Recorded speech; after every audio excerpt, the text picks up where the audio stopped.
30 days. No grocery store, no delivery app, no emergency trip when we ran low on something. Just my family, 4 people, and whatever we could grow, harvest, and store from a single backyard garden. I did not do this as a stunt for views. I did it because I wanted to know the truth, not the theory, not the numbers in a gardening book, but the actual lived truth of whether a family could really feed itself from a small piece of land, if it had to.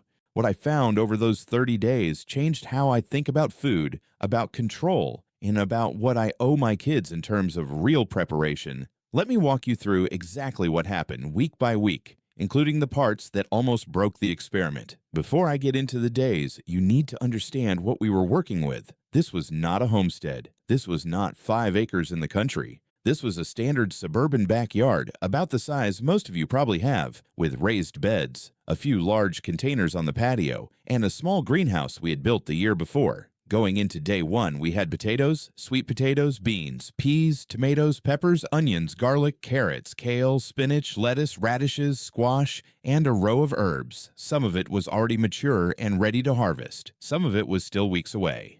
That gap between what was ready and what was not is exactly where the real lessons of this challenge started to show up. Day 1 felt almost easy, and I want to be honest about that, because easy days can trick you into thinking a plan is working better than it actually is. We harvested lettuce, radishes, and a handful of herbs, and combined them with eggs from a neighbor's small flock, which I allowed as a trade, not a purchase, since bartering is part of any realistic survival plan. Dinner that first night was a simple salad with herb-crusted eggs, and my kids did not complain once, mostly because the novelty of "we grew this" was still exciting to them. I remember thinking, if every day looks like this, the 30 days will be nothing.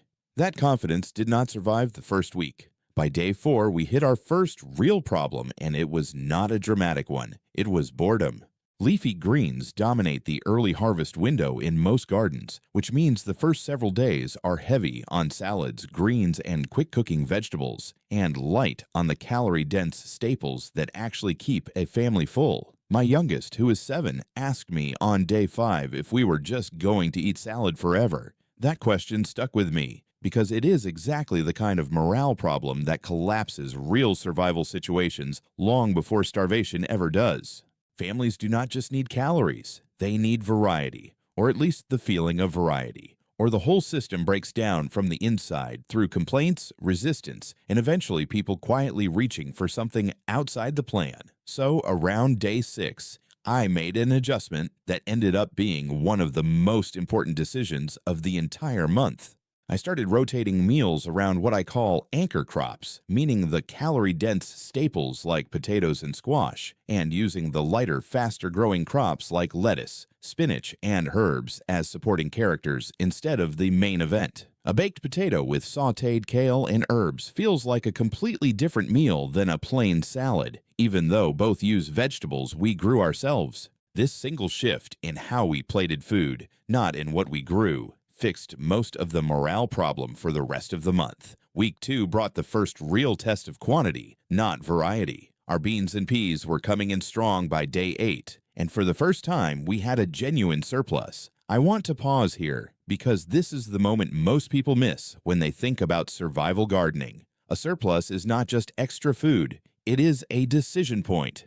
You can eat the surplus immediately, which feels good in the moment, or you can preserve it, which costs you effort now, but buys you security later. We chose to preserve about 60% of the beans, canning some and dry storing the rest, and ate the remaining 40% fresh over the following days. That decision would matter enormously 3 weeks later in a way I did not expect at the time. Day 12 was the day our tomatoes truly started producing, and this is where the emotional tone of the challenge shifted for my family. There is something different about a meal built around a food you watched grow from a tiny seedling months earlier. My oldest, who is 11 and had been the most skeptical of the whole project, spent almost 20 minutes that evening slicing tomatoes for dinner, completely absorbed in it. He told me later that it felt like the tomatoes were actually his, in a way that store-bought food never had been. I'm not going to pretend that one moment solved every challenge of the month, but it marked a real turning point in how the kids engaged with the process. They stopped seeing the garden as my project and started seeing it as our food source. The middle of the month is where things got genuinely difficult, and I think this is the part most videos about gardening challenges skip over because it is not as satisfying to film. Around day 16, we had a stretch of unusually hot, dry weather that stressed several of our plants at once. The lettuce bolted early, turning bitter almost overnight.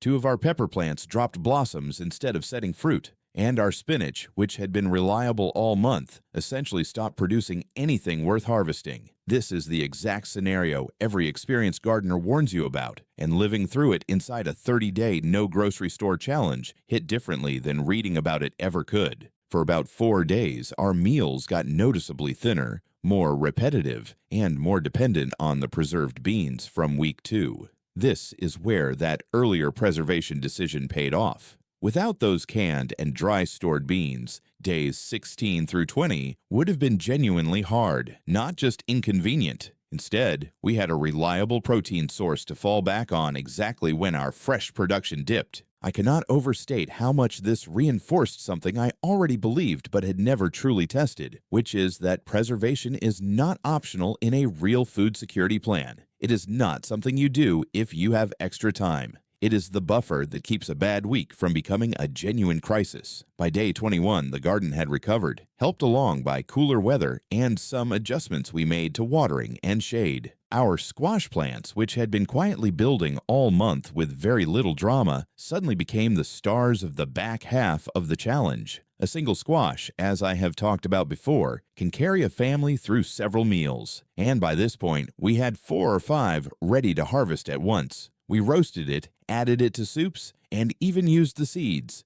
toasted with a little salt from our pantry, as a snack that surprised everyone with how good it was. Squash became, without question, the crop that saved the final third of this experiment from feeling repetitive. Days 22 through 27 settled into what I would call our real rhythm, the version of this challenge that I think best represents what a sustainable long-term setup actually looks like. Mornings started with checking the garden, harvesting what was ready, and deciding what needed to be preserved versus eaten that day. Meals became more intuitive, built around whatever was peaking that week, whether that was carrots, kale, or the last of our onions. My family stopped asking what we were missing from a normal grocery-based diet and started simply asking what today's garden had given us. That mental shift, from scarcity thinking to working with abundance, was honestly the most valuable outcome of the entire month, more valuable than any single meal we made. The final 3 days, 28 through 30,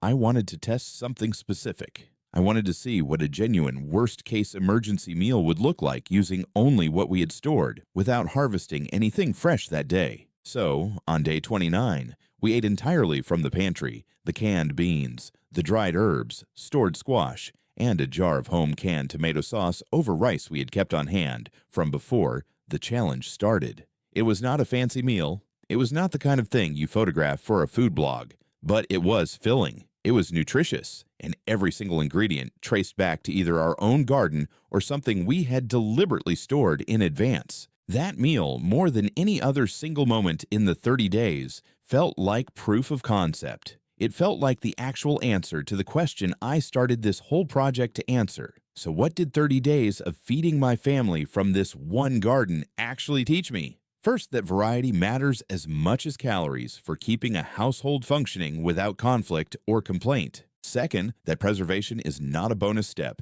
It is the backbone that gets you through the inevitable bad week every garden will eventually throw at you.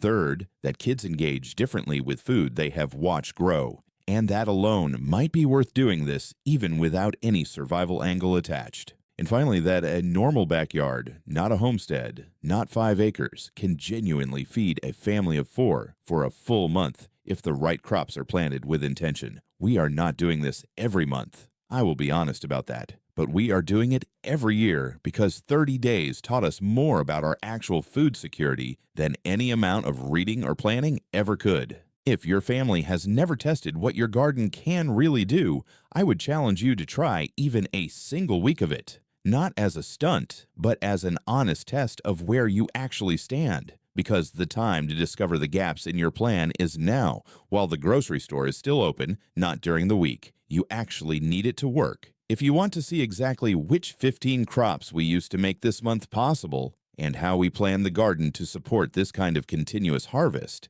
That video is linked for you right now. Until next time, stay ready, stay growing, and keep your family fed.